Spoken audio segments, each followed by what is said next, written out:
ಸ್ನೇಹಿತರೆ, ನಾನು ನಿಮ್ಮ ಪ್ರೀತಿಯ ರಾಜಧಾನಿ ಶ್ರೀನಿವಾಸ. ನೀವು ನೋಡ್ತಿದ್ದೀರಿ ರಾಜಧಾನಿ ಟಿವಿ. ನಿಮಗೆ ರಾಜಧಾನಿ ಟಿವಿಗೆ ಸ್ವಾಗತ. ರಾಜ್ಯ ವಸತಿ ಖಾತೆ ಸಚಿವ BZ ಜಮೀರ್ ಅಹ್ಮದ್ ಖಾನ್ ಅವರು ಮುಖ್ಯಮಂತ್ರಿ ಮತ್ತು ಸರ್ಕಾರಕ್ಕೆ ಪತ್ರವನ್ನು ಬರೆದು ತಮ್ಮ 80ನೇ ವರ್ಷದ ಸ್ವಾತಂತ್ರ್ಯ ದಿನೆಯ ಧ್ವಜಾರೋಹಣದ ಹೊಣೆಗಾರಿಕೆಯನ್ನು ಬೇಡವೆಂದು ಪತ್ರ ಬರೆದಿದ್ದಾರೆ.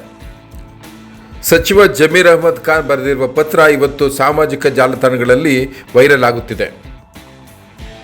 ಸನ್ಮಾನ್ಯ ಮುಖ್ಯಮಂತ್ರಿಗಳಿಗೆ ಬರೆದಿರುವ ಈ ಪತ್ರದಲ್ಲಿ ಸ್ಥಳೀಯ ಸಂಸ್ಥೆಗಳ ಚುನಾವಣಾ ವಿಧಾನಸಭಾ ಉಪಚುನಾವಣೆಯ ಸಂಘಟನೆಯ ಜವಾಬ್ದಾರಿಯಿಂದ ನನಗೆ ಉಸ್ತುವಾರಿ ಸಚಿವರ ಜವಾಬ್ದಾರಿಯನ್ನು ನಿಭಾಯಿಸಲು ಸಮಯದ ಅಭಾವ ಇರುತ್ತದೆ.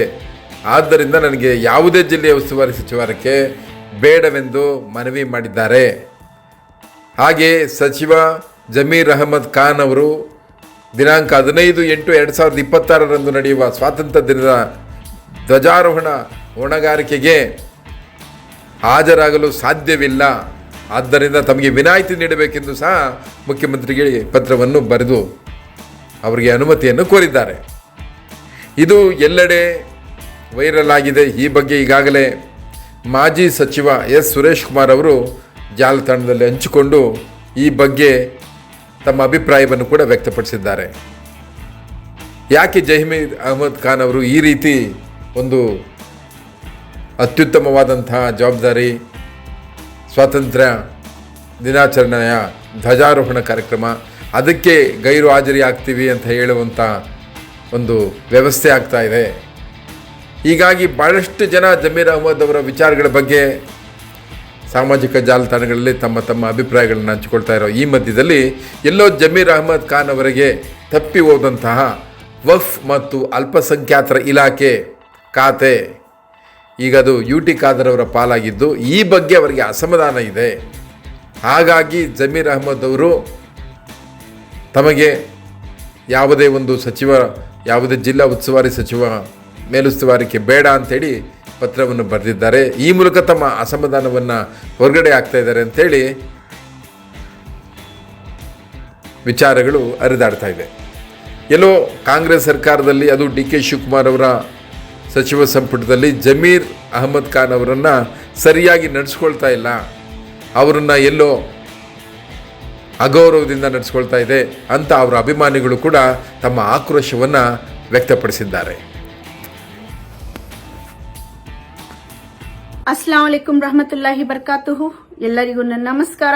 ನಾನು ಅಫ್ರೀನ್ ಖಾನ್, ಸಾಮಾಜಿಕ ಹೋರಾಟಗಾರ್ತಿ ಮತ್ತು ಸನ್ಮಾನ್ಯ ಶ್ರೀ BZ ಜಮೀರ್ ಅಹ್ಮದ್ ಖಾನ್ ಸಾಹೇಬ್ರ ಅಭಿಮಾನಿ. ಇವತ್ತು ಸುಮಾರು ದಿನಗಳು ಆಗಿದ ನಂತರ ಸಚಿವ ಸಂಪುಟ ವಿಸ್ತರಣೆ ಆಗಿದೆ. ಆಗಿದ ಮೇಲೆ ಖಾತೆಗಳನ್ನ ಹಂಚಿದ್ದಾರೆ. ಖಾತೆಗಳು ಏನಂತ ಹಂಚಿದ್ದಾರೆ ಅಂತ ಹೇಳಿದ್ರೆ, ಅವರ ಕೆಲಸ ಕಾರ್ಯಗಳನ್ನ ನೋಡಿ, ಅವರ ಶ್ರಮವನ್ನ ನೋಡಿ, ಪಕ್ಷಕ್ಕೋಸ್ಕರ ದುಡ್ದಿರೋದನ್ನ ನೋಡಿ ಖಾತೆಗಳನ್ನ ಹಂಚಿಲ್ಲ. ಇವ್ರಿಗೆ ಮನ್ಸಲ್ಲಿ ಯಾವ ತರ ಬಂದಿದ್ಯೋ, ಇವ್ರು ಯಾರ್ಗ್ ಸಂತೋಷ ಪಡ್ಸಕ್ಕೋಸ್ಕರ ಕೊಟ್ಟಿದಾರೋ ಅದು ಅವ್ರಿಗೆ ಗೊತ್ತಿದೆ. ಯಾರಿಗೋ ಸಂತೋಷ ಪಡ್ಸಕ್ಕೋಸ್ಕರ ಯಾರ ಜೊತೆನೋ ಅನ್ಯಾಯ ಆಗಿದೆ. ಹೌದು, ನಮ್ಮ ನಾಯಕರ ಜೊತೆ ಅನ್ಯಾಯ ಮಾಡಿದೀರಾ ನೀವು. ಯಾಕೆ ಮೊದಲು ಕೊಟ್ಟಿರೋ ಖಾತೆಗಳನ್ನ ಎಲ್ಲ ನಿಭಾಯಿಸ್ಕೊಂಡು ಅವರು ಹಗಲು ರಾತ್ರಿ ನೋಡದೆ ಪ್ರತಿಯೊಂದು ಎಲ್ಲೇ ನೀವು ಉಸ್ತುವಾರಿ ಹಾಕ್ಲಿ ಅಲ್ಲೋಗಿ ದುಡ್ದಿದ್ದಾರೆ, ಮನೆ ಬಿಟ್ಟು ಹೋಗಿದ್ದಾರೆ, ಯಾವುದೇ ಖಾತೆ ಕೊಡ್ಲಿ ಅದ್ರ ಪ್ರಕಾರ ಅವ್ರು ಕೆಲಸ ಮಾಡಿದ್ದಾರೆ. ಆದ್ರೂ ನೀವು ಏನ್ ಮಾಡಿದೀರಾ, ಇವತ್ತು ಬರೀ ವಸತಿ ಖಾತೆಯನ್ನ ಕೊಟ್ಟಿದ್ದೀರಾ ಅವ್ರಿಗೆ. ಯಾಕೆ ನಿಮಗ್ ಗೊತ್ತಿದ್ಯಾ? ಪ್ರತಿ ವರ್ಷ ಹಜ್ಗೆ ಹೋಗ್ಬೇಕಂದ್ರೆ, ಉಮ್ರಾಗ್ ಹೋಗ್ಬೇಕಂದ್ರೆ ಎಷ್ಟೋ ಜನರ ಹತ್ರ ದುಡ್ಡಿರಲ್ಲ. ಅಂತದ್ರಲ್ಲೂ ನಮ್ಮ ನಾಯಕರಾದ BZ ಜಮೀರ್ ಅಹ್ಮದ್ ಖಾನ್ ಸಾಹೇಬ್ರು ಸಾವಿರಾರು ಜನನ ತನ್ನ ಸ್ವಂತ ದುಡ್ಡಿಂದ ಕಳ್ಸಿಕೊಡ್ತಾ ಇದ್ರು ಉಮ್ರಾಗೆ. ಇವತ್ತು ಅಂತವ್ರ ಮನ್ಸು ನೋವಾಗಿದೆ, ಅವ್ರಿಗೂ ನೋವಾಗಿದೆ. ಯಾಕೆ ಒಂಥರ ಭಯ ಕಾಡ್ತಾ ಇದೆ. ಇವರಿದ್ರು ನಮಗೋಸ್ಕರ ಈ ತರ ಮಾಡ್ತಾ ಇದ್ರು, ಮುಂದೆ ಏನಾಗುತ್ತೋ, ನೀವು ಖಾತೆಗಳನ್ನ ಹಂಚಿರೋ ತರ ನೋಡಿದ್ರೆ ಯಾರ ಜೊತೆ ಯಾವ ತರ ಅನ್ಯಾಯ ಆಗುತ್ತೋ ಅಂತ ಗೊತ್ತಾಗ್ತಾ ಇಲ್ಲ. ಹೌದು, ನೀವು ಮುಂಬರೋ ಚುನಾವಣೆ 2028ರಲ್ಲಿ ನಾವು ಗೆಲ್ಬಹುದು, ನಾವು ಗೆಲ್ತೀವಿ ಅಂತ ಜನರನ್ನ ಸಂತೋಷ ಪಡಿಸೋಸ್ಕರ ಈ ಖಾತೆಗಳನ್ನ ಹಂಚಿಕೆ ಮಾಡಿದೀರಾ. ಆದ್ರೆ ನಿಮಗೊಂದು ಮಾಹಿತಿಯನ್ನ ನಾನು ಕೊಡ್ತೀನಿ.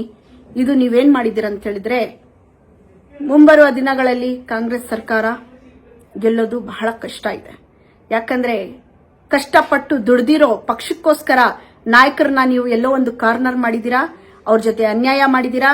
ಪ್ರತಿ ಸಲ ನಮ್ಮ ನಾಯಕರಾದ ಸನ್ಮಾನ್ಯ ಶ್ರೀ BZ ಜಮೀರ್ ಅಹಮದ್ ಖಾನ್ ಸಾಹೇಬ್ರು ಒಂದೇ ಮಾತು ಹೇಳ್ತಾ ಇದ್ರು, ನಾನು ಯಾವುದೇ ಖಾತೆ ಕೊಡ್ಲಿ ಅದನ್ನ ನಾನು ನಿಭಾಯಿಸ್ತೀನಿ ಅಂತ. ಆದ್ರೆ ಅವ್ರ ಪಕ್ಷಕ್ಕೋಸ್ಕರ ಲಾಯಲ್ ಆಗಿದ್ದಾರೆ. ನಾವು ಅವ್ರ ಅಭಿಮಾನಿಗಳು ಇದನ್ನ ಖಂಡಿಸ್ತೀವಿ. ನಮ್ಗಿಷ್ಟ ಇಲ್ಲ. ಅವ್ರ ಜೊತೆ ಅನ್ಯಾಯ ಮಾಡಿದ್ದೀರಾ ನೀವು. ಎಷ್ಟು ಖಾತೆಗಳನ್ನ ಅವ್ರ ಕಡೆಯಿಂದ ಕಿತ್ಕೊಂಡಿದ್ದೀರಾ ನೀವು? ಯಾಕೆ? ಯಾವ ಕೆಲಸ ಮಾಡಿಲ್ಲ, ಯಾವ ಖಾತೆನ ನಿಭಾಯಿಸಿಲ್ಲ, ಏನ್ ಮಾಡಿಲ್ಲ ಅಂತ ಅವ್ರು ನೀವು ಇವ್ರ ಜೊತೆ ಅನ್ಯಾಯ ಮಾಡಿದ್ದೀರಾ. ಬರೀ ಇದಕ್ಕೂ ಮುಂಚೆ ವಸತಿ ಇಲಾಖೆನ ಕೊಟ್ಟಿದ್ರಿ, ಸುಮಾರು ಜನ ಕೊಟ್ಟಿದ್ದೀರಾ ನೀವು. ಯಾರು ಎಷ್ಟು ಮನೆನ ಕೊಟ್ಟಿದ್ದಾರೆ, ಎಷ್ಟು ಬಡವರು ಕೊಟ್ಟಿದ್ದಾರೆ. ಆದ್ರೆ ನಮ್ಮ BZ ಜಮೀರ್ ಅಹಮದ್ ಖಾನ್ ಸಾಹೇಬ್ರು ತನ್ನ ಪೀರಿಯಡ್ ಅಲ್ಲಿ ಅವ್ರಿಗೇನ್ ನೀವು ವಸತಿ ಇಲಾಖೆಯನ್ನ ಕೊಟ್ಟಿದ್ರೋ ಆ ಟೈಮಲ್ಲಿ ಸಾವಿರಾರು ಮನೆಗಳನ್ನ ಕೊಟ್ಟಿದ್ದಾರೆ, ಸಾವಿರಾರು ಮನೆಗಳನ್ನ ಹಂಚಿಕೆ ಮಾಡಿದ್ದಾರೆ. ಅದೆಲ್ಲ ನಿಮ್ ಕಣ್ ಕಾಣಿಸಿಲ್ವಾ? ತಮ್ಮ ಶ್ರಮವನ್ನ ಹೇಗ್ ತೋರಿಸ್ಬೇಕು ಪಕ್ಷದಲ್ಲಿ ಅಂತ ಹೇಳ್ಬಿಟ್ಟು ತನ್ನ ಕೆಲಸದ ಮುಖಾಂತರ ತೋರಿಸ್ಕೊಟ್ಟಿದ್ದಾರೆ. ಅದು ನಿಮ್ಗೆ ಅರ್ಥ ಆಗಿಲ್ಲ. ಅದೇನೇ ಇರ್ಲಿ, ಒಟ್ನಲ್ಲಿ ನಿರ್ಧಾರ ನಿಮ್ ಕೈಯಲ್ಲಿದೆ. ಯಾಕಂತ ಹೇಳಿದ್ರೆ ಇದೆಲ್ಲ ಇವಾಗ ನೀವೇ ಕುತ್ಕೊಂಡು ಯೋಚನೆ ಮಾಡ್ಬೇಕಂತ ನಾನು ಹೇಳ್ತೀನಿ ಅಷ್ಟೇ. ಯಾಕೆ ನಾಳೆ ದಿವಸ ಯಾರಾದ್ರೂ ಪ್ರಶ್ನೆ ಮಾಡಿದ್ರೆ ನಾವು ಕೊಟ್ಟಿದ್ದೀರಲ್ಲಪ್ಪ, ಇಷ್ಟು ಜನ ಮುಸಲ್ಮಾನರನ್ನ ಕೊಟ್ಟಿದ್ದೀರಲ್ಲಪ್ಪ ಅಂತ ಹೇಳಕ್ಕ? ಉಪಕಾರ ಮಾಡಿಲ್ಲ ನೀವು, ಉಪಕಾರ ಮಾಡಿಲ್ಲ ಯಾರಿಗೂನು. ಭಿಕ್ಷೆ ಎಲ್ಲಿ ಕೊಟ್ಟಿಲ್ಲ ನೀವು ಯಾರಿಗೂನು, ಯಾವ ಖಾತೆನೂ ಇಲ್ಲಿ. ಅವ್ರು ಪಟ್ಟಿರೋ ಕಷ್ಟಕ್ಕೋಸ್ಕರ, ಅವ್ರು ದುಡ್ದಿರೋ ಪಕ್ಷಕ್ಕೋಸ್ಕರನೇ ನೋಡಿ ಕೊಟ್ಟಿರೋದು. ಆದ್ರೆ ಅದ್ರಲ್ಲೂ ನೀವು ಅನ್ಯಾಯ ಮಾಡಿದೀರಾ. ನೀವು ತುಂಬಾ ಜನರಿಗೆ ನೀವು ಮನ್ಸು ನೋಯಿಸಿದೀರಾ. ಯಾಕಂತ ಹೇಳಿದ್ರೆ ಯಾರ್ಯಾರು ಎಲ್ಲೆಲ್ಲೋ ಏನೋ ಮಾಡ್ದಿರೋರ್ನ ನೀವು ಎತ್ತು ಸಚಿವರು ಮಾಡ್ಬಿಟ್ಟಿದ್ದೀರಾ. ಅಂತವ್ರಿಗೆ ಯಾವ್ಯಾವ ಖಾತೆಗಳನ್ನ ಕೊಟ್ಬಿಟ್ಟಿದ್ದೀರಾ. ಆದ್ರೆ ದುಡ್ದು ತನ್ನ ಸ್ವಂತ ದುಡ್ಡಿಂದ ಎಷ್ಟೋ ಜನಕ್ಕೆ ಸಹಾಯ ಮಾಡಿರೋರ್ಗೆ ಪ್ರತಿಯೊಂದು ಜವಾಬ್ದಾರಿನ ಹಗಲು ರಾತ್ರಿ ನೋಡದೆ ನಿಭಾಯಿಸ್ಕೊಂಡು ಹೋಗಿರೋರ್ ಜೊತೆ ನೀವು ಅನ್ಯಾಯ ಮಾಡಿದೀರಾ. ಇದು ಅನ್ಯಾಯ ನೀವು ಮಾಡಿರೋದು. ನಿಮ್ಗೆ ಮುಂಬರುವ ದಿನಗಳಲ್ಲಿ ಇದ್ರ ಪ್ರತಿಫಲ ಸಿಕ್ಕೇ ಸಿಗುತ್ತೆ ಅಂತ ಹೇಳಕ್ ಇಷ್ಟಪಡ್ತೀನಿ. ಇನ್ನು ಸಮಯ ಮೀರಿಲ್ಲ, ಇನ್ನು ಸಮಯ ಇದೆ. ನೋಡಿ ಕುತ್ಕೊಂಡು ನಿಮ್ದು ಯಾವ್ದು ಹೈಕಮಾಂಡ್ ಇದೆಯೋ, ನಿಮ್ ಯಾರು ದೊಡ್ಡವರಿದಾರೋ ಅವ್ರ ಜೊತೆ ಕುತ್ಕೊಂಡು ಏನ್ ಮಾತುಕತೆ ನಡೆಸ್ತಿರೋ ನಡೆಸಿ, ಯಾರ್ಯಾರ ಜೊತೆ ನ್ಯಾಯ ಮಾಡ್ಬೇಕೋ ಅವ್ರವ್ರ ಜೊತೆ ನ್ಯಾಯನ ಒದಗಿಸ್ಕೊಡಿ. ಇಲ್ಲ ಅಂದ್ರೆ ನಿಮ್ ಮುಂದೆನೆ ಏನಿರೋದೋ ನಿಮ್ ಪ್ರತಿಫಲ ಹೇಗಿದೆ ಅಂತ ತಟ್ಟೆಯಲ್ಲಿ ಇಟ್ಟು ನಿಮಗ್ ಜನ ಕೊಟ್ಟೇ ಕೊಡ್ತಾರೆ. ರಾಜಧಾರಿ ಟಿವಿ, ಅಡೆತಡೆ ಇಲ್ಲದ ಪ್ರಜಾದಾರಿ.